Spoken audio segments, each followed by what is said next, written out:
Salutare tuturor și bine v-am regăsit pe canalul nostru. Astăzi vă voi prezenta o zi la plajă cu Lisa și Sofia, partea a doua, visionare plăcută. Neața, Sofia, hai să ne ridicăm în picioare și să ne trezim, pentru că este destul de târziu. Bună dimineața, Lisa. Hai sus! Cred că ar trebui să mergem la râu să facem o baie la cal, pentru că arată cam urât. Ce părere ai?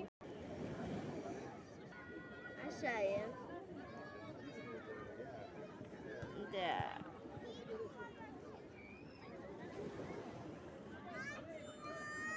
Ok, atunci hai să echipăm și să mergem. Cred că nu ne mai luăm harnașamentele pentru că durează prea mult și avem multă treabă astăzi. Haide, praf de stele, trebuie să mergem să te spălăm. Acum vine partea cea mai grea, trebuie să urc pe tine și tu ești foarte înaltă. Hai să vedem cum iese. Hopa, așa. Foarte bine, hai să mergem. Sofie, ia și tu pe Luna și apoi să-l strici și pe Caramel pentru că trebuie să vină și el, că el este cel mai murdar. Haide, Luna, și tu trebuie să... Te descurci? Da. Foarte bine. Haide și tu aici lângă mine și ia-l și pe Caramel, te rog. Hai, Caramel. Acum hai să mergem. Trebuie să ieșim din fermă și să o luăm la dreapta, ca să ajungem acolo. Ajuns, destul de... Priviți, e cineva acolo. Bună!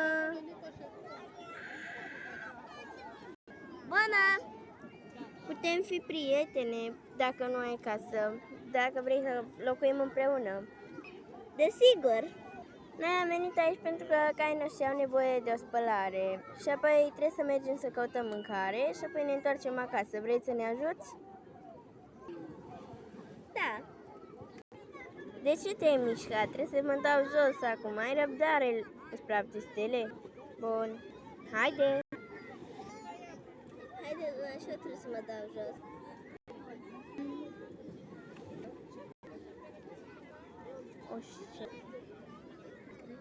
Nu! Caramel! Trebuia să fii curat. Ce bine că nu suntem acasă cu el acum. Da, ai dreptate. Măcar că se spală și gata, dar nu mai trebuie să facă prostii din asta. Dacă tu te-ai murdărit așa, tu intri prin. Haide, bagă-te acolo! Pe copii te tot se murdăresc, deci asta e. Sofie, mergi tu și ai grijă de el să nu se mai tăvălească, te rog. Bine. Ok, acum tu, Luna. Haide, du-te.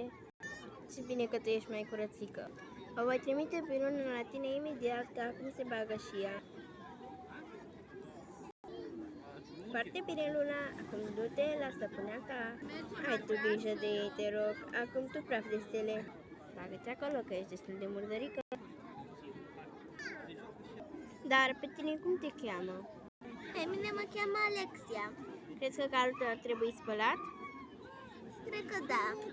Atunci, hai să dai jos Alia și îl bași pe el la spălătură.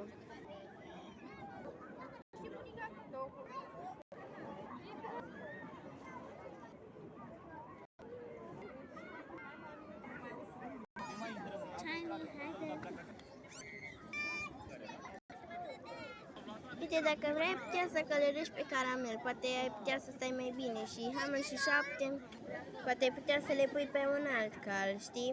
Că îți durează puțin prea mult să le ăsta și atunci ai avea mai bună stabilitate pe Caramel, pentru că este puțin mai, cum să spun, gras și ai putea să stai mai bine. Ok.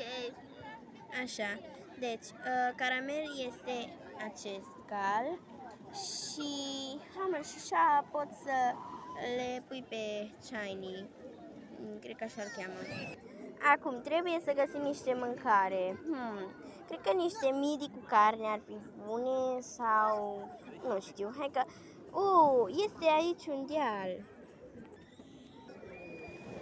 Sofia, întoarce pe Luna spre acel deal și hai să mergem să luăm mâncare.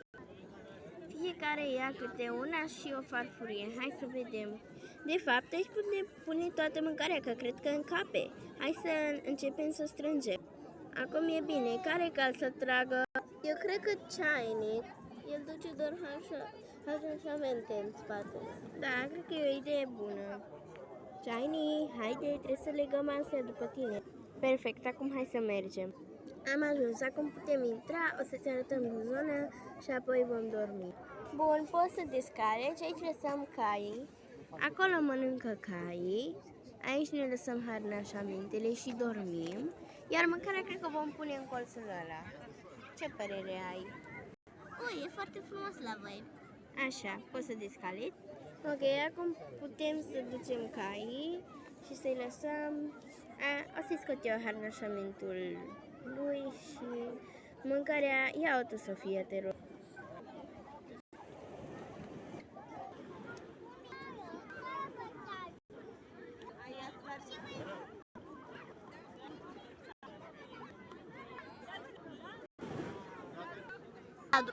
Liniște. Când eu țin... Bravo, Sofie, foarte bine. De aici mă descurc eu. Ok. Bun. Cina, fetelor, haideți la cină! Haideți la cină!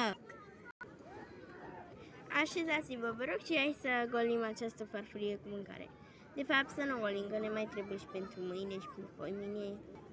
Ok, am pus de mâncare și în asta. Ce bine că ați mâncat, ok. Acum, haideți să mergem la somn și ne auzim pe data viitoare. Noapte bună, fetelor! Ai venit!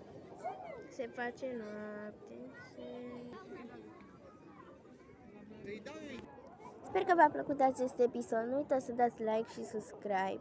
Și ca să vedeți și partea a treia, căutați pe internet O zi la plajă cu Lisa și Sofia, partea a treia. Ne revedem data viitoare. Pa, pa!